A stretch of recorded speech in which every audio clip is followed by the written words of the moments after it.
সারা দেশে মাঝারি থেকে ভারী বৃষ্টির পূর্বাভাস দিয়েছে বাংলাদেশ আবহাওয়া অধিদপ্তর। ১৬ সেপ্টেম্বর দিনে রাতে একই সঙ্গে কোথাও কোথাও দমকা হাওয়া সহ বজ্রসহ বৃষ্টির সম্ভাবনা রয়েছে। আবহাওয়া অধিদপ্তরের উপপরিচালক AKM নাজমুল হক স্বাক্ষরিত আবহাওয়ার পূর্বাভাসে এসব তথ্য জানানো হয়। LME সার্টিফাইড বিশ্বসেরা কপারে তৈরি ওয়ালটন কেবলস, যা আপনার স্থাপনাকে রাখবে সব সময় নিরাপদ। আবহাওয়ার বুলেটিনে বলা হয়, রাজশাহী, রংপুর, ঢাকা, ময়মনসিংহ ও সিলেট বিভাগের অধিকাংশ জায়গায় এবং খুলনা, বরিশাল ও চট্টগ্রাম বিভাগের অনেক জায়গায় অস্থায়ীভাবে দমকা হাওয়া সহ হালকা থেকে মাঝারি ধরনের বৃষ্টি অথবা বজ্রসহ বৃষ্টি হতে পারে।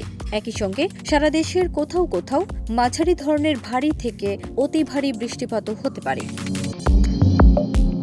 সারা দেশে দিন ও রাতের তাপমাত্রা প্রায় অপরিবর্তিত থাকতে পারে। গতকাল দেশের সর্বোচ্চ তাপমাত্রা ছিল নারায়ণগঞ্জে ৩৩ ডিগ্রি সেলসিয়াস এবং সর্বনিম্ন তাপমাত্রা ছিল সিলেট ও রংপুরে ২৪ ডিগ্রি সেলসিয়াস। এই দিনে সর্বোচ্চ বৃষ্টিপাত হয়েছে চট্টগ্রামে ৭৯ মিলিমিটার, যা আবহাওয়ার তথ্যে উল্লেখ করা হয়েছে। ফারজানা নিকিতা, দেশ রূপান্তর।